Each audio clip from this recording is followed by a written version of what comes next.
So Gary Gensler was interviewed today, was it today or maybe yesterday, I believe, over at NBC. And I gotta say, this is a major faceplant from, I guess, his own kind, so to speak, because we all know how truthful that network is.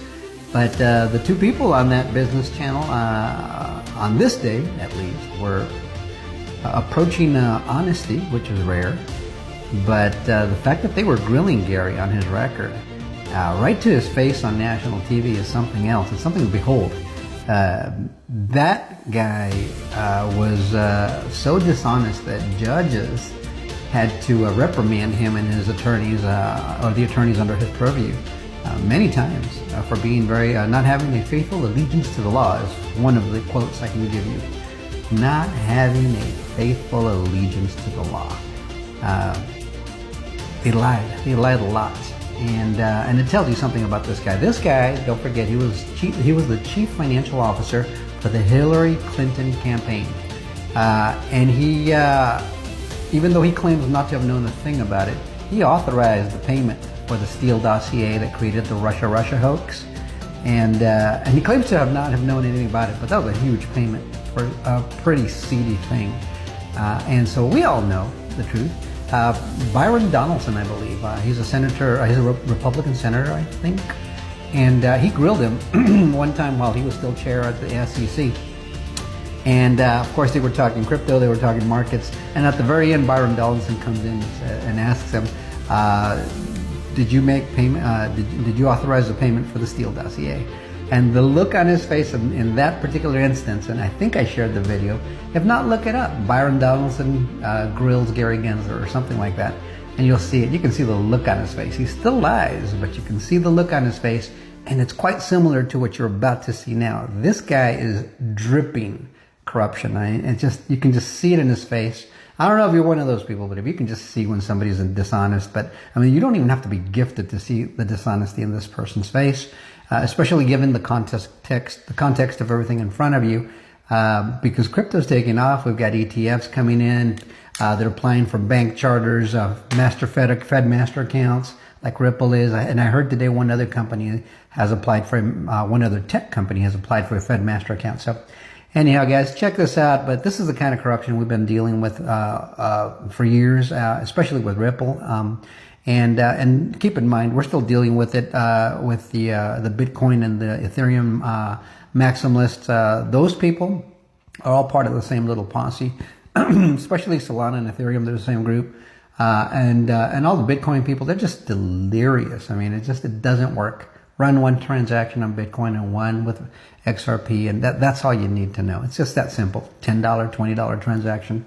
Just try one. And you let me know if you could run your business on Bitcoin.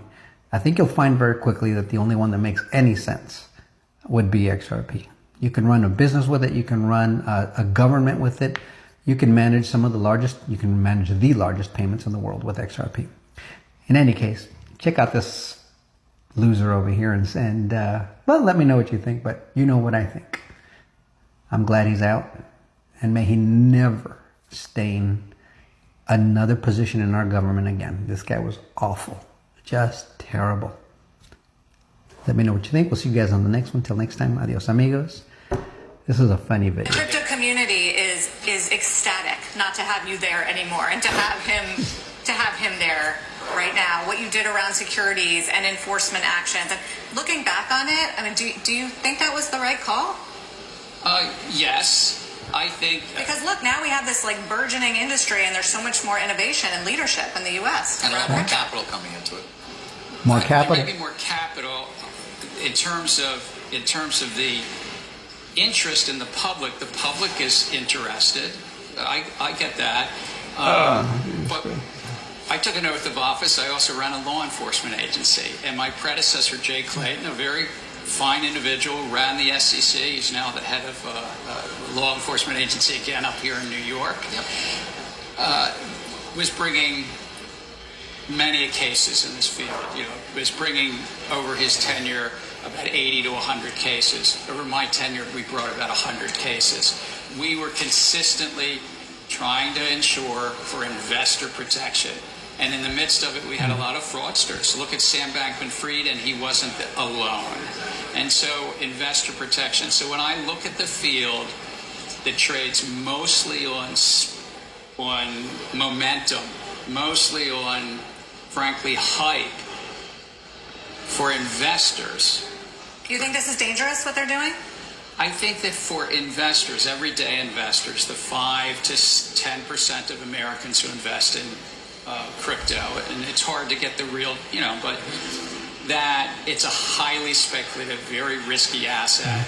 And in most of these tokens, Those days are over, put aside guys. At least for the ISO coins. most of the other tokens are not tied to any fundamentals. And there's 5 or 10,000 of these. He deleted his text messages so people couldn't see what he was doing. You find new equilibriums. Like Warren Buffett would say, what are the goods? What are the revenues? What are they selling? And so forth.